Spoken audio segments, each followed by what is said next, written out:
हरे कृष्णा। आज इस कार्यक्रम में आप सभी का हार्दिक स्वागत है। आज हमारे वक्ता हैं श्रीमान प्रिय गोविंद प्रभु जी। प्रभु जी अंतर्राष्ट्रीय कृष्ण भावनामृत संघ इस्कॉन के संस्थापक आचार्य कृष्ण कृपा मूर्ति अभय चरणारविंद भक्ति वेदांत स्वामी श्रील प्रभुपाद के प्रिय शिष्य परम पूज्य राधानाथ स्वामी महाराज के दीक्षा प्राप्त शिष्य हैं। प्रभु जी सन 2007 में इस्कॉन के संपर्क में आए व सन 2013 में कृष्ण भावनामृत के प्रचार प्रसार हेतु उन्होंने ब्रह्मचर्य आश्रम स्वीकार किया।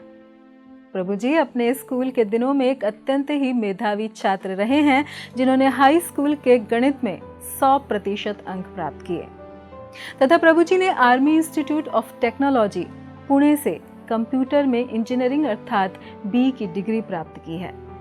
उन्होंने एक एमएनसी में कार्य करने के दौरान IBM प्रोजेक्ट पर काम किया व गेट की परीक्षा में तो उन्होंने 98% अंक प्राप्त किए और तत्पश्चात उन्होंने बोइंग प्रोजेक्ट्स पर IIT कानपुर से RA करना चुना। इस्कॉन कानपुर मंदिर के उद्घाटन में प्रभु जी की अत्यंत ही महत्वपूर्ण भूमिका रही है। वर्तमान में वे इस्कॉन कानपुर मंदिर के सचिव हैं और कई विभिन्न सेवाओं में संलग्न हैं। प्रभु जी कई युवाओं को परामर्श और मार्गदर्शन देने के साथ ही IIT, HBTU, GCTI, MNIT तथा NIT जैसे विभिन्न प्रतिष्ठित कॉलेजों में कई प्रकार के सेमिनार भी देते हैं। हम सभी का अत्यंत ही सौभाग्य है कि इतने मेधावी व प्रतिभाशाली व्यक्तित्व आज हमारे साथ इस कार्यक्रम में हैं। तो आइए इस सुअवसर का लाभ उठाते हैं व श्रवण करते हैं श्रीमान प्रिय गोविंद प्रभु जी के मुखारविंद से। धन्यवाद। हरे कृष्णा। ओम अज्ञानतिमिरन्धस्य ज्ञानाञ्जनशलाकया चक्षुरुन्मीलितं येन तस्मै श्रीगुरुवे नमः। हरे कृष्णा। आप सभी का पुनः एक बार स्वागत है श्री कृष्ण की वृंदावन लीलाओं में। पिछले सत्र में हमने देखा कि किस प्रकार से कृष्ण का जन्म नंद महाराज और यशोदा माई के घर में हुआ। कैसे बहुत सालों से नंद और यशोदा को कोई पुत्र की प्राप्ति नहीं हो रही थी, परंतु तब उन्होंने द्वादशी का व्रत रखा 1 साल तक, तब उनके वो श्री कृष्ण भगवान की प्राप्ति हुई। और फिर उसके बाद क्या हुआ आज हम लोग चर्चा करेंगे। जैसे ही नंद बाबा को पता चला कि मेरे घर कृष्ण का जन्म हुआ है, उनका वात्सल्य प्रेम इतना ज्यादा उमड़ उठा कि उन्होंने अगले दिन ही घोषणा कर दी कि सारे व्रजवासी मेरे घर आएंगे और हम लोग धूमधाम से मनाएंगे नंदोत्सव। जी हाँ, ये जो वात्सल्य प्रेम होता है, हम जानते हैं कि किस प्रकार से एक जीवात्मा का भगवान के साथ 5 प्रकार का रस का आस्वादन होता है। एक होता है शांत रस, एक होता है दास्य रस, एक होता है साख्य रस, एक होता है वात्सल्य और फिर माधुर्य रस। तो नंद बाबा, यशोदा माई और भी जो वरिष्ठ गोपा और गोपी थे व्रज के, वो कृष्ण के साथ वात्सल्य रस में आदान प्रदान कर रहे थे। ऐसे अनेकों रसों के रसराज हैं श्री कृष्ण भगवान। वो एक साथ सबके साथ आदान प्रदान कर सकते हैं। तो आइए देखते हैं कि गोकुल नामक गांव में, जो कि महावन में है, वहां पे कैसे ये नंदोत्सव मनाया गया। श्री कृष्ण भगवान गोकुल महावन में 3 साल और 4 महीने रहे थे, इससे पहले कि वो वृंदावन में गए थे या नंद गांव में गए थे। तो आइए देखते हैं कि नंदोत्सव की तैयारी कैसे चल रही है। किस प्रकार से जब सभी व्रजवासियों को पता चला कि गोकुल में कृष्ण का जन्म हुआ है, तो सब लोग वहां पे कृष्ण के दर्शन के लिए सुंदर सुंदर आभूषण पहन के तैयार होके आने लगे। ये गोकुल का वर्णन हम सुनते हैं सत्यव्रत मुनि अपने दामोदर अष्टकम में भी लिखते हैं। नमामीश्वरम सच्चित आनंद रूपम लसत कुंडलम गोकुले ब्रजमानम। जी हाँ, वो बताते हैं कैसे मैं प्रणाम करता हूँ उन भगवान को जो क्या है, सच्चित आनंद रूपम, उनका रूप है। देखिए हमारे शास्त्रों में, सनातन धर्म के शास्त्रों में इतना प्रगाढ़ रहस्य छुपा है भगवान के बारे में। अधिकतर हम देखते हैं कि अधिकांश लोगों को ये पता है कि भगवान है, लेकिन भगवान का नाम क्या है, भगवान का धाम क्या है, भगवान क्या क्या लीलाएं करते हैं, ये पता नहीं होता। लेकिन हम यहाँ पे देखते हैं कि किस प्रकार से भागवतम में भगवान के जन्म से लेके सारी लीलाओं का वर्णन है। कैसे भगवान का जन्म हुआ हमने पिछले सत्र में देखा, और आज हम देखेंगे कि जन्म के ठीक अगले दिन क्या किया भगवान ने। तो ऐसा वर्णन आता है कि कैसे सारे गोकुल महावन में ये खुशी की लहर दौड़ उठी कि नंद बाबा और यशोदा माई को एक पुत्र की प्राप्ति हुई है। और सब जो भी वहां पे गोपा थे, गोपी थे, सब लोग इतने खुश हो गए कि मानो उन्हीं को पुत्र की प्राप्ति हुई है। जी हाँ, ये है व्रज। यहां पे किसी के अंदर भी द्वेष नहीं है। इस भौतिक संसार में हम देखते हैं कि कैसे जब हमारे पड़ोसी को कुछ गाड़ी मिल जाती है, प्रमोशन मिल जाता है, तो निश्चित रूप से हमारे हृदय में कुछ कुछ होने लग जाता है, ईर्ष्या की भावना आने लग जाती है। उसको क्यों, मेरे को क्यों नहीं। लेकिन व्रज में ऐसा कुछ नहीं है। व्रज में जितना आनंद नंद बाबा और यशोदा माई को हो रहा था कृष्ण को प्राप्त करके, उतना ही आनंद हो रहा है सारे व्रजवासियों को। तो क्यों ना हम लोग जाना चाहेंगे ऐसे व्रज में जहां पे कोई द्वेष नहीं है। आखिरकार इस संसार में जो हमारे दुखों का कारण है वो द्वेष ही तो है भगवान से, क्योंकि हम भगवान से द्वेष करके यहाँ पर आए हैं और हमने सोच लिया कि भगवान ही कैसे आनंद भोग सकते हैं। परंतु अगर हम भगवत गीता का ज्ञान जानेंगे तो हमको पता चलेगा कि कैसे भगवान वो हमको आनंद देने में लगे हैं। और ये गोकुल महावन के नंदोत्सव में हम देख सकते हैं किस प्रकार से नंद बाबा ने पूरी तैयारी कर ली। ऐसा बता दें, नंद बाबा के पास 9 लाख गाय थी, लेकिन उससे भी ज़्यादा गाय उन्होंने एकत्रित करी सारे ब्राह्मणों को दान देने के लिए। और वो गाय मामूली नहीं थी, उनके ऊपर बहुत सुसज्जित तरीके से अलग अलग आभूषण उनको पहनाए गए थे। उनके जो सींग थे उनको भी अलग अलग तरीके से कलर करा गया था, और ऐसे सुंदर आभूषणों से, एम्ब्रॉयडरी से उनको सजाया गया था कि मानो वो गाय का ही उत्सव हो रहा है, गो उत्सव हो रहा है। और फिर उन्होंने ब्राह्मणों को बुलाया और जात संस्कार करने का निर्णय किया। अब ये जात संस्कार क्या है? इसमें जो जन्म के बाद शिशु का शुद्धिकरण होता है उसका संस्कार होता है। अलग अलग संस्कार हमारे शास्त्रों में दिए हैं, कैसे जन्म से लेकर मृत्यु तक, अंतिम संस्कार तक सारे संस्कार है। और अगर कोई भी सभ्यता इन सारे संस्कारों को निभाती है तो उनकी जो संतान होगी वो निश्चित ही रूप से एक महापुरुष होगी। लेकिन यहाँ पे तो स्वयं भगवान है, भगवान को किसी शुद्धिकरण की जरूरत नहीं है।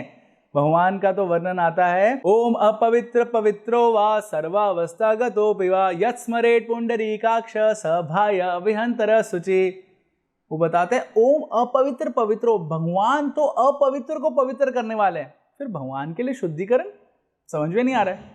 ओम अपवित्र पवित्रो वा सर्वावस्थागतोऽपि वा यत्स्मरेत्, अरे भगवान को छोड़िए, ऐसा वर्णन आता है कि अगर हम उनका स्मरण भी कर लेते हैं तो भी अंदर और बाहर दोनों परिस्थिति शुद्ध हो जाती है। तो ऐसे भगवान को शुद्धिकरण की क्या जरूरत है? परंतु वो व्रजवासियों का प्रेम था। जी हाँ, व्रज एक ऐसा स्थान है जहां पे भगवान अपनी भगवत्ता को छुपा लेते हैं, अपनी भगवत्ता को प्रकट नहीं करते हैं, और सिर्फ अपने माधुर्य को, जो अपनी लीलाएं हैं भक्तों के साथ, उसी को प्रकट करते हैं। और इसलिए भगवान ऐसे लग रहे थे कि मानो उस शिशु को शुद्धिकरण की जरूरत है। हम देखते हैं किस प्रकार जब भगवान कृष्ण देवकी और वासुदेव के सामने प्रकट हुए थे तो चतुर्भुज रूप में प्रकट हुए थे। वहां उनको देख के देवकी और वासुदेव भी प्रार्थना अर्पण करने लगे। लेकिन व्रज में नंद बाबा और यशोदा को ऐसे लगा, अरे हमारे पुत्र को शुद्धिकरण की जरूरत है। अलग अलग प्रकार के शुद्धिकरण होते हैं।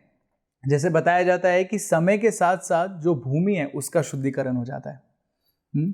स्नान करने से हमारे शरीर का शुद्धिकरण हो जाता है।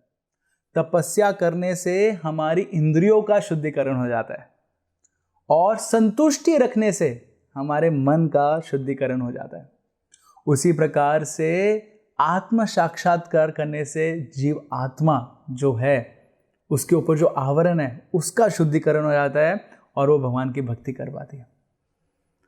तो इसलिए हमको सबको कृष्ण भावना भावित को अपनाना अपने जीवन में बहुत ज़्यादा ज़रूरी है, जिससे हमारा भी जो शुद्धिकरण है, जो इतना आवरण है, वो सारा आवरण हट सके। तो उसी प्रकार से हम देखते हैं कि कैसे व्रज में भी भगवान अभी अभी जन्म लिए हैं और जात कर्म करने का यहाँ पे पूरा नंद उत्सव में व्यवस्था की गई है।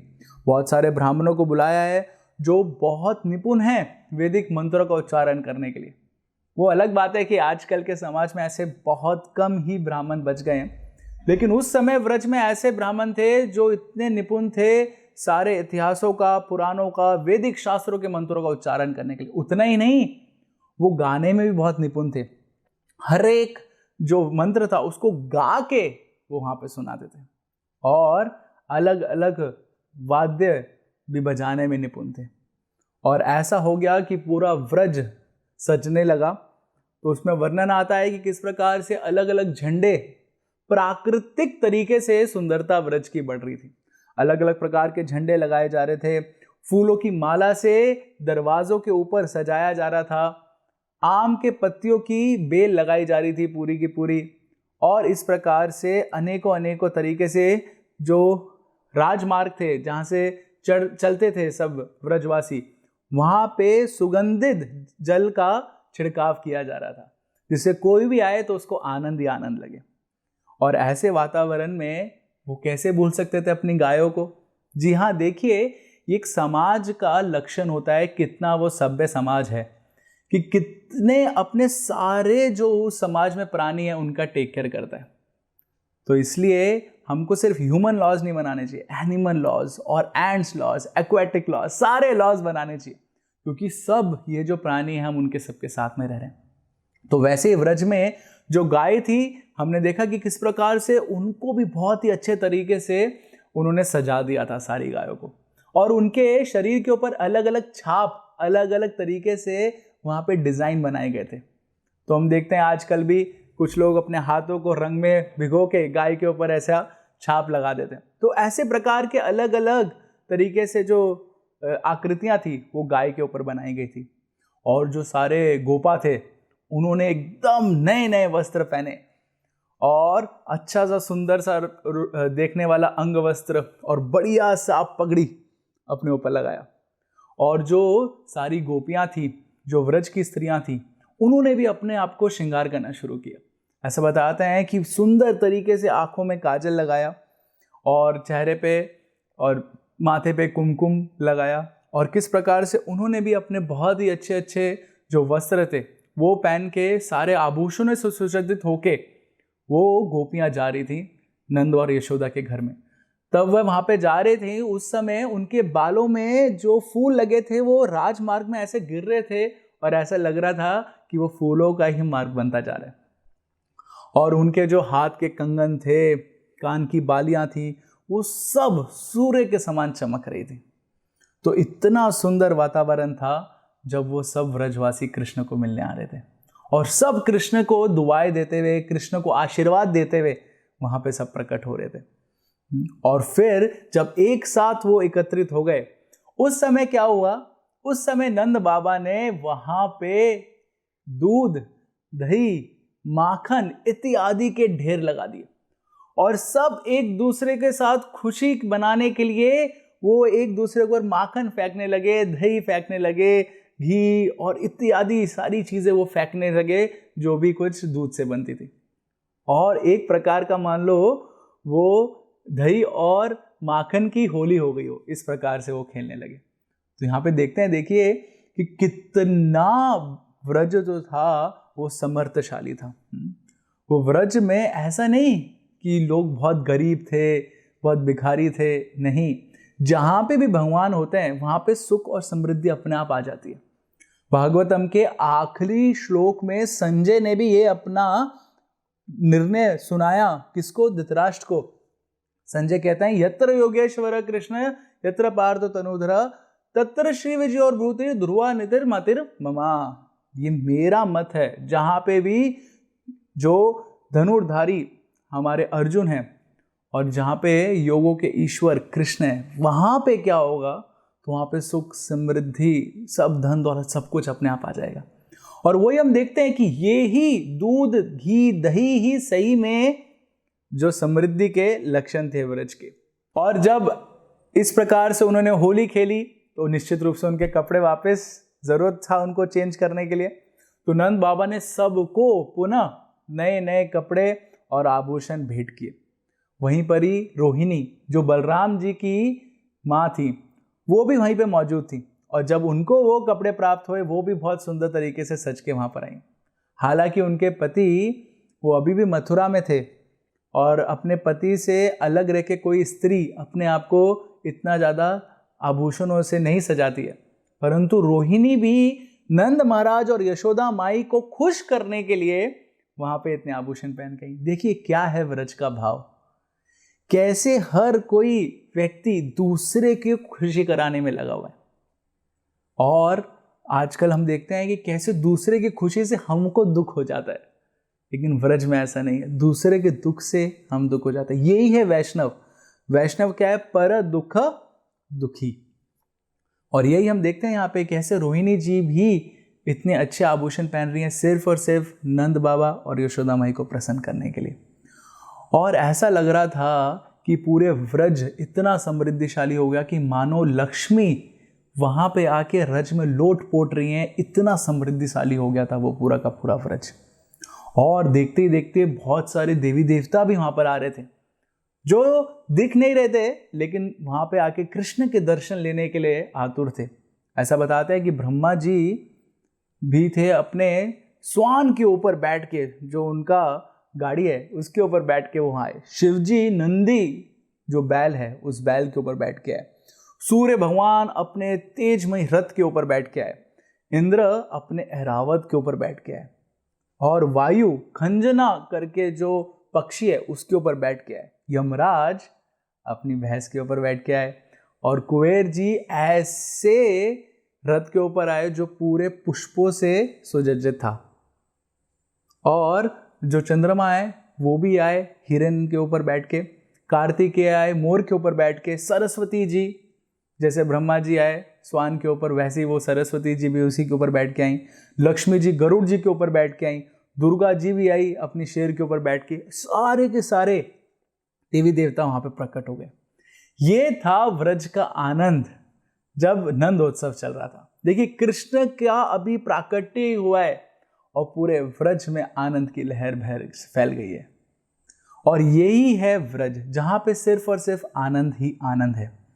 और हम देखते हैं कि किस प्रकार से हमको आचार्यगण बताते हैं कि इसी व्रज की लीलाओं को करना ही, इसका स्मरण करना ही, उसका चर्चा करना ही हमारे लिए एक कल्याणकारी कार्य है। और सारे उपदेशों का सार भी यही है। उपदेशामृत में जहाँ पे श्रील रूप गोस्वामी चुन के कुछ उपदेश दे रहे हैं 11 श्लोकों में, उसमें से एक श्लोक में उन्होंने बताया है कि सारे उपदेशों का सार क्या है। वहाँ पे रूप गोस्वामी बताते हैं, तन्नाम रूप चरिदाति सुकीर्ति नानु स्मृत्यो क्रमेण रसना मनसी नियोज्य तिष्ठन् व्रजे तदनुराग जनानुगामी कालम नयेद अखिलमिति उपदेश सारम। तो बताते हैं तन नाम रूप चरित आदि सुकीर्ति नानु।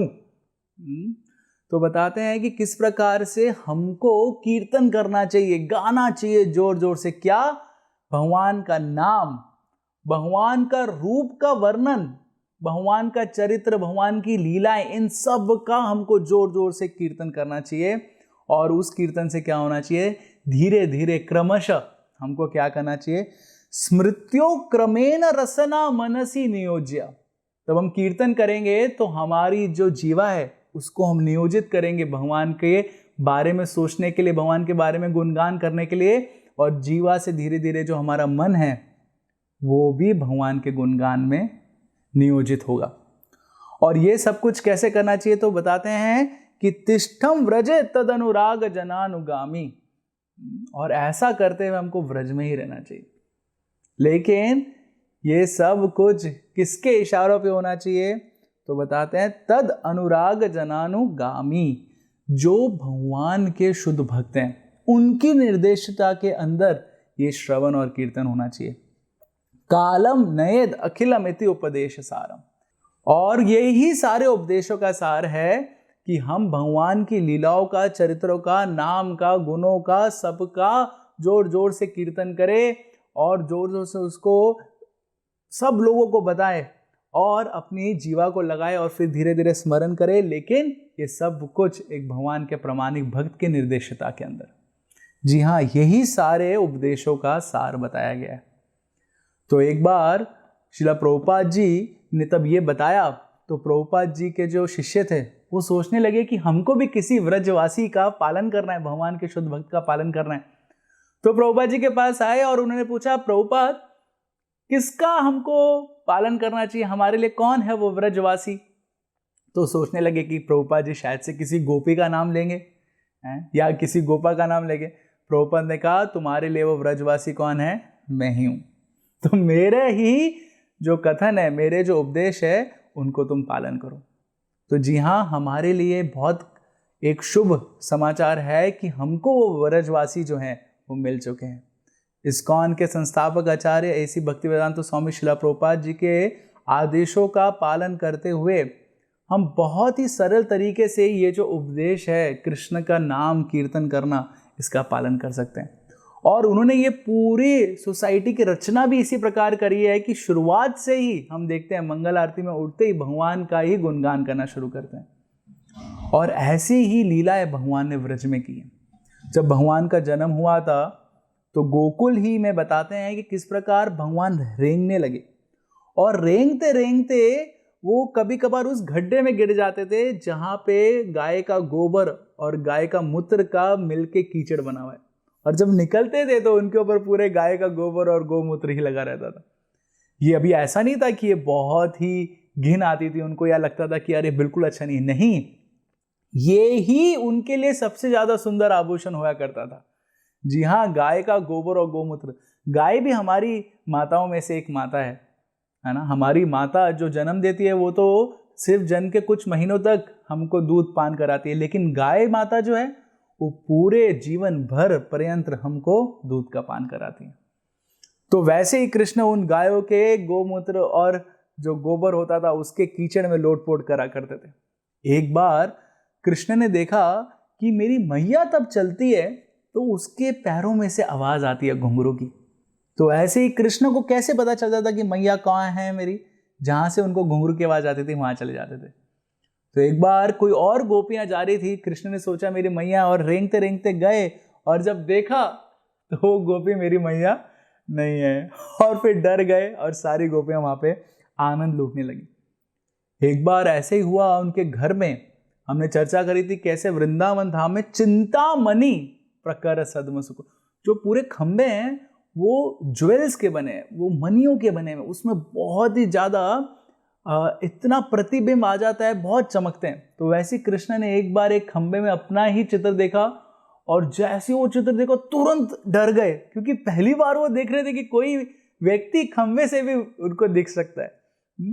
तो ये सब देख के सारी गोपियां, स्पेशली यशोदा माई, बहुत आनंदित हो गई। और गोपियां अलग अलग प्रकार से कृष्ण के पास आती थी, कृष्ण के साथ वार्तालाप करती थी। एक बार कुछ गोपियां कृष्ण के पास एकत्रित हुई और बोला, कृष्ण बताओ तुम्हारी नाक कहां पर है? तो कृष्ण ने अपनी उंगली करके ऐसा दिखाया, नाक यहां पर है। फिर बोला, कृष्ण बताओ तुम्हारे कान कहां पर है? तो कृष्ण ने ऐसे छोटे से अपनी उंगली करके दिखाया, कान कहां पर है। कृष्ण अच्छा तुम्हारी आंख कहां पर है बताओ? तो कृष्ण ने बताया, मेरी आंख कहां पर है। फिर उन्होंने बोला, कृष्ण तुम्हारे दांत कहां पर है? कृष्ण बोले, दांत तो नहीं है अभी तक। जी हाँ, क्योंकि इतने छोटे भगवान थे कि अभी तक उनके दांत भी नहीं निकल के आए थे। कभी कभार यशोदा माई जब कृष्ण का श्रृंगार करती थी, कृष्ण बोलते थे कि मेरे को दे दो सारे आभूषण, और स्पेशली वो जो डेकोरेशन के आइटम हैं, जो बैंगल्स हैं, जो कुछ कान में लगाने हैं, वो मेरे को दे दो। और कृष्ण क्या करते थे, यशोदा माई को आनंद देने के लिए वो ही सारे जो आभूषण थे अपने अलग अलग गलत गलत जगह पे उनको लगा लेते थे। ऐसे करके अलग अलग प्रकार के विभिन्न विभिन्न उन्होंने वहां पे लीलाएं करी, सिर्फ और सिर्फ एक चीज के लिए, सारे ब्रजवासियों को आनंद देने के लिए। जी हाँ, ये ही है भगवान कृष्ण। भगवान कृष्ण व्रज में क्या हर एक जगह सिर्फ और सिर्फ अपने भक्तों को आनंद देने के लिए आतुर रहते हैं। इसलिए बताया परित्राणाय साधु नाम, साधुओं को आनंद देने के लिए। क्या असुरों का वध करना भगवान का कार्य नहीं है? और हम देखेंगे अगले सत्र में किस प्रकार से जब पहला असुर यानी पूतना आई भगवान का वध करने के लिए, तो भगवान ने उसको मारने के लिए कुछ भी अपना रूप बदला नहीं, कुछ भी हथियार का प्रयोग नहीं किया। यहाँ तक कि हमारे आचार्यगण बताएंगे कि किस प्रकार से भगवान स्वयं अपने कृष्ण रूप में कभी असुरों का वध भी नहीं करते। वो वध भी जो होता है वो कृष्ण की शक्तियों द्वारा होता है।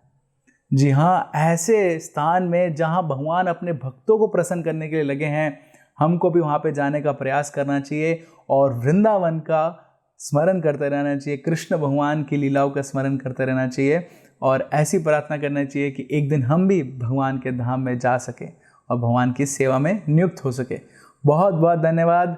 हरे कृष्णा। ऐसे ही और भक्तिमय कार्यक्रमों के लिए देखिए हरे कृष्णा टेलीविजन और इसे प्राप्त करने के लिए आप अपने केबल अथवा DTH ऑपरेटर से संपर्क करें तथा और अधिक जानकारी के लिए आज ही डायल करें 7666 839 839।